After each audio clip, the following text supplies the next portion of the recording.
Vijayawada cross అయ్యారు. Vijayawada సిటీలోకి enter అయినారు. We were watching on TV. Then I was going somewhere. I was in the car talking to my daughter actually. And when suddenly they told me, Amma sir ku kantik debba tagilindanta, raktam gartandi annaru. So wherever I was going, I said, turn back, let's go see sir ani. So we were quite scared. Kantik tagilindante first bhayamaindi. Malla within 5 to 10 minutes they called back and they said, kantik gadanta, kanti paina tagilindanta. Sir ఆపడం లేదు, sir continue చేస్తున్నారు, నైట్కు camp ప్లేస్కి వస్తారు అని చెప్పారు. So I went to the camp place and waited there. Okay, ఇలాంటి ఒక toughest సిచ్యువేషన్లో ఎదుటి వాళ్ళు దాన్ని ఒక నటనలాగా ఓన్గా చేయించుకుని ఒక దాడిలాగా ఒక క్రియేషన్ చేసినప్పుడు మనసులో అనిపించే మీ ఫీలింగ్ ఏంటి అవి విన్నప్పుడు? అంటే ఒకటేంటంటే అంత ధైర్యం చేస్తారా? అంటే దాడులు కూడా 3 things I should say here. See, అంత డ్రామా చేసేటోడైతే ఇంకొంచెం దాన్ని అంటే అంత డ్రామా చేసేటోడైతే ఇట్లా చేతికి దెబ్బ పెట్టుకొని అప్పటికప్పుడే హాస్పిటల్కి పోయి దాన్ని పెద్ద హంగామా చేయాలి. But he came down for 5-10 minutes, చేపించుకొని కట్టించుకొని మళ్ళీ పైకెక్కి హీ స్టార్టెడ్ కంటిన్యూయింగ్ ఇట్. అంత డ్రామా చేయాలనే ఆలోచన ఉంటే nobody cuts the drama short by finishing it of and going up stairs. First thing, even చేతికి షోల్డర్కి అటాక్ జరిగినప్పుడు కూడా, కత్తితో అటాక్ జరిగినప్పుడు కూడా మేకపాటి గౌతమ్ అన్న was with him. Both of them were there when that attack happened. I was at the airport when he landed. Both of them came and Gautam Anna was telling me, అసలు sir ఏమే కానీ పట్టించుకోలేదమ్మా, చొక్కా మార్చుకొని ఎయిర్పోర్ట్లోనే చొక్కా మార్చేసుకొని వచ్చినారు అని. అంత drama చేయాలని ఉంటే ఆ చొక్కా ఎందుకు మార్చుకోవాలా? రక్తం వేసుకుంటే చొక్కానే వేసుకొని వస్తే ఇంకా బాగుంటుంది కదా, డ్రామా ఇంకొంచెం బాగుంటుంది కదా. వచ్చిన తర్వాత కూడా he refused to go to the hospital. He said, ఏమైతుంది, nothing will happen. But the doctors insisted and took him to the hospital. ఇక్కడ దెబ్బ తగిలినప్పుడు కూడా కుట్లేయాలా మస్ట్గా అంటే కూడా he said, వీలైతే ఇక్కడనే క్యాంపులో వేసేసేయండి, why should I go to the hospital అని. That's one aspect. The other aspect is, these people who are calling it a drama, వాళ్ళని ట్రై చేయమను, ఎవరైనా ఇక్కడ ఏం చేస్తారు, కరెక్ట్గా నువ్వు వంగుతావు, వంగి చేతికి తగులుతుంది, అంతమంది జనంలో let them try that. And let them try something like you're standing on a bus, somebody from somewhere is throwing a stone at you. చంద్రబాబును కూడా వేయించుకోమని ఇంకా సింపతి వస్తుంది కదా. పవన్ కళ్యాణ్ వేయించుకోమను, సింపతి వస్తుంది. రైట్. పవన్ కళ్యాణ్ గారి స్పీచెస్ ఎప్పుడైనా చూసారా? ఇప్పటి వరకు ఎప్పుడు ఒక్కటి కూడా. ఫ్రీక్వెంట్గా ఆ మధ్య కాలంలో అనేవారు, భారతి గారు జగన్ గారికి చెప్పండి నా వ్యక్తిగత జీవితం గురించి ఎందుకు మాట్లాడుతున్నారు, జగన్మోహన్ రెడ్డిని ఇంటికి పంపించడమే నా టార్గెట్, వైసీపీని పాతాళానికి తొక్కడమే నా ఎయిము అని మాట్లాడుతూ ఉంటారు. ఏం ఆన్సర్ ఇవ్వాలనుకుంటున్నారు మీరు? ఆయన ఎయిము మరి చంద్రబాబును ముఖ్యమంత్రిని చేయడం అయితే అని అందరు అంటారు. మరి ఆయన ఏం చంద్రబాబును ముఖ్యమంత్రిని చేయాలా మళ్ళీ అని తెలీదు నాకు. ఆయనకే తెలియాలా.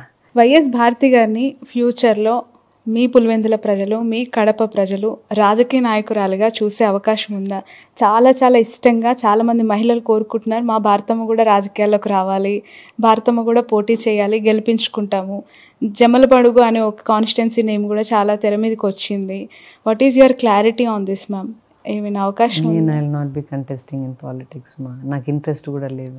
దరిదాపుల్లో కూడా అలాంటి ఆలోచన ఒకవేళ వస్తే లేదు. I'm not interested. చాలా మంది family I like a private life, I don't like a public life.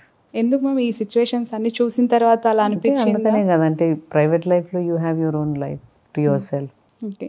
Jagan గారికి బాగా ఇష్టమైన ఫుడ్ ఏంటి? ఆయన చాలా హెల్తీ కాన్షియస్ అని వింటూ ఉంటాం. ఈ బిజియెస్ట్ లైఫ్లో పడిపోయి ఏమైనా కేర్ తీసుకుంటున్నారా? మీరు వెనక ఉండి ఎలా సపోర్ట్ చేస్తూ ఉన్నారు? Is not a good eater, పెద్ద సరిగా తినరు. సో ఏదైనా మితంగా తింటారు. ఎక్కువ ఏది ఇష్టపడి తింటారు మ్యామ్? ఏదైనా మితంగానే తింటారు. నచ్చిందైనా నచ్చందైనా ఏదైనా మితంగానే తింటారు, హెల్దీగా తింటారు. He likes a lot of fruit and. ట్రోలింగ్కి సంబంధించి మీ ఒపీనియన్ ఏంటి? ఈ మధ్యకాలంలో సోషల్ మీడియాలో వ్యక్తిగతంగా పర్సనల్గా ఫొటోస్ షేర్ చేస్తూ దాడులు చేస్తూ చివరికి రీసెంట్గా ఒక అమ్మాయి ప్రాణం కూడా కోల్పోయింది, గీతాంజలి అని చెప్పి. ఆ స్థాయిలో పర్సనల్ లైఫ్ని కూడా అంతం చేసే వరకు ఆ ట్రోలింగ్స్ వదలట్లేదు. దీన్ని ఎలా చూడాలంటారు? మీ అభిప్రాయం ఏంటి దీనిపైన? See what happened with Gitanjali is very very unfortunate. చాలా దురదృష్టకరం అది. కానీ ఒకటేందంటే Shravani, both of us are women. We live in a world that we share with men.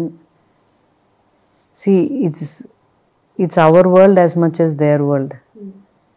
Social మీడియాలో పక్కన పెడితే ఎక్కడైనా కూడా మహిళలకు గౌరవం ఇవ్వాల్సింది ఇవ్వాల, వాళ్ళకి ఇవ్వాల్సిన స్పేస్ వాళ్ళకి ఇవ్వాల. ఇండివిజువల్ కెపాసిటీలో కూడా వాళ్ళకి ఇవ్వాల్సిన స్పేస్ వాళ్ళకి ఇవ్వాల, వాళ్ళకి ఇవ్వాల్సిన రెస్పెక్ట్ వాళ్ళకి ఇవ్వాల.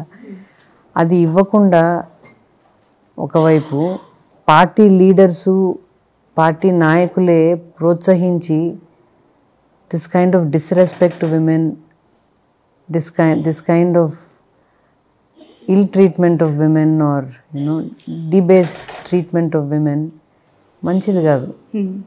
ఇండివిజువల్ కెపాసిటీలో అట్లా చేస్తేనే తప్పు. ఇంట్లో ఒక భార్యను మనం గౌరవం లేకుండా చూసుకుంటేనే తప్పు. ఊర్లలోకి వచ్చి అందరినీ అట్లా మాట్లాడడం తప్పు. దాన్ని పెద్ద పెద్ద నాయకులు ప్రోత్సహించి ముందుకు నడిపించడం ఇంకా చాలా తప్పది. మనం ఏం నేర్పిస్తున్నాం? మన ఇంట్లో మనకు పిల్లలు ఉండారు కదా, ఆడపిల్లలు ఉండారు కదా. తప్పు, వాళ్ళు చేసేది తప్పు. ఆడపిల్లలు కూడా మనం we don't have to take non sense from anybody. ఎవరి దగ్గర నుంచి నాన్ సెన్స్ మనం తీసుకోవాల్సిన పనిలే. మనం గట్టిగా నిలబడాలా. గట్టిగా నిలబడినామంటే ఎన్ని రోజులు జరుగుతుందో చూద్దాం, ఎన్ని రోజులు చేయగలరో చూద్దాం మనం కూడా అని మనం కూడా గట్టిగా నిలబడి దాన్ని ప్రతిఘటించాలి. What is your suggestion ma'am? మీరు చాలా టఫెస్ట్ సిచ్యువేషన్స్లో ధైర్యంగా నిలబడ్డారు. గతంలో అనేక పరిస్థితులు ఎలా ఉండాలంటారు ఈ జనరేషన్లో అమ్మాయిలు? పర్సనల్గా తీసుకోకుండా ఎంతవరకు దాన్ని చూడాలో అంతవరకే చూసేటట్టు. What is your advice to the youngsters of this generation? అంటే వీ నో వాట్ వీఆర్. ఎవరో మనల్ని ఏదో అన్నంత మాత్రం మనం అయిపోం. అది we should stay strong in what we believe. And ma'am, final question. Bharathi గారిని, జగన్ గారిని రాష్ట్ర ప్రజలు, 2 తెలుగు రాష్ట్రాలలో చూస్తూ ఉన్నారు. What about children? వారక్కడ, మీరిక్కడ, ఎలా ఉంది లైఫ్, ఎలా వెళ్తోంది? చాలా టఫ్ సిచ్యువేషన్స్. మొన్న దాడి జరిగినప్పుడు కూడా పాపతో మాట్లాడుతున్నాను అన్నారు కదా, ఏమంటూ ఉంటారు వాళ్ళు? ఎప్పుడు వస్తారు ఇక్కడికి? ఏం చదువుతున్నారు? ఎలా ఉంటున్నారు? పెద్ద పాప వర్క్ చేస్తుంది, చిన్న పాప చదువుకుంటానమ్మా. Maybe in other 2-3 years they will be back. Okay. And ఎలా మాట్లాడుతుంటారు గవర్నమెంట్స్ గురించి, లేదా ఇక్కడ జరుగుతున్న డెవలప్మెంట్స్ గురించి? ఏమైనా సజెషన్స్ ఇస్తారా వాళ్ళ ఫాదర్కి? లేదు, వాళ్ళు పాలిటిక్స్ పెద్ద ఫాలో గారు.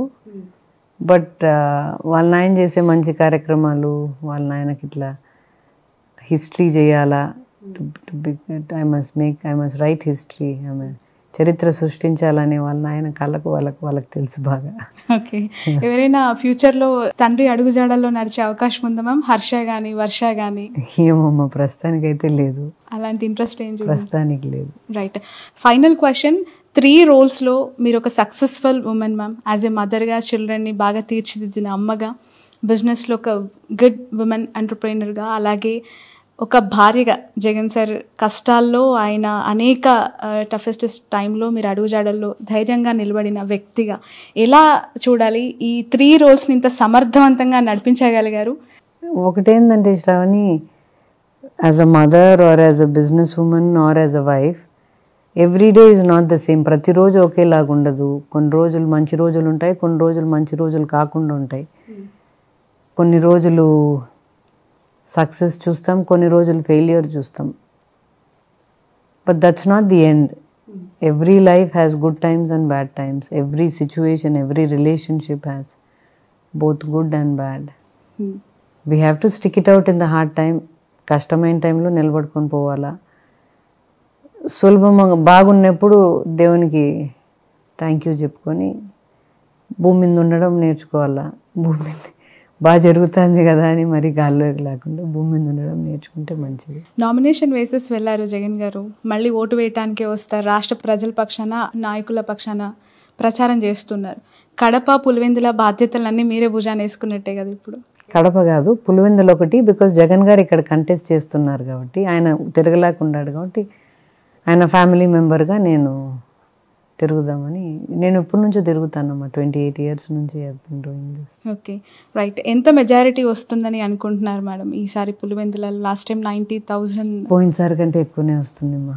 ఓకే, 1 lakh టచ్ అవుతుందంటారా? దాటచ్చు. రాష్ట్ర ప్రజలందరికీ వాట్ ఈజ్ యువర్ మెసేజ్ అండి? అంటే 2024 ఎన్నికల్లో జగన్మోహన్ రెడ్డి గారికి ఎందుకు ఓటు వేయాలి, ఎందుకు గెలిపించాలి అంటే ఏం చెప్తారు? For 2 things, for his character and for his vision. నమ్మదగిన క్యారెక్టర్ ఉంది కాబట్టి ఓటేయచ్చు. ఒక 20 ఏళ్ళు 30 ఏళ్ళు ముందు చూపుతో ఏది అవసరమో రాష్ట్రానికి, ప్రజలకు, రాబోయే తరాలకు ఏది అవసరమో చూడగలిగే విజన్ ఉంది కాబట్టి ఆ విజన్ను నెరవేర్చగలిగే చిత్తశుద్ధి ఉంది, డిటర్మినేషన్ ఉంది కాబట్టి ఓటేయచ్చు. Thank you so much, ma'am, for your valuable time. Thanks a lot. Wish you all the best. Wish you all success. Landslide victory అని లాస్ట్ టైం మాట్లాడారు, ఈసారి వై నాట్ 175 అంటున్నారు. ఖచ్చితంగా చాలా కాన్ఫిడెంట్తో మాట్లాడారు మీరు కానీ జగన్ గారు కానీ. ఆ ఫిగర్ టచ్ అవ్వాలని కోరుకుంటున్నాం. మీరు అనుకున్న పరిపాలన సాఫీగా జరగాలని కోరుకుంటున్నాం. Thank you ma'am. Thank you. ఇది వైఎస్ భారతి గారితో special exclusive interview for cube TV network. ఖచ్చితంగా 175 టచ్ అవుతుంది, దాంట్లో ఎలాంటి డౌట్ లేదంటూ ఉన్నారు. పులివెందులలో ఎస్పెషల్లీ 1 lakh మెజారిటీ కూడా వచ్చే అవకాశం ఉంది, అలాంటి కాన్ఫిడెన్స్ ఉంది అని కూడా చెప్తూ ఉన్నారు. చూద్దాం 2024లో రాష్ట్రంలో రాజకీయాలు ఎలా మారబోతున్నాయి, వైఎస్ జగన్మోహన్ రెడ్డి గారికి ప్రజలు ఏ విధంగా పట్టం కట్టబోతున్నారు. That's all for now.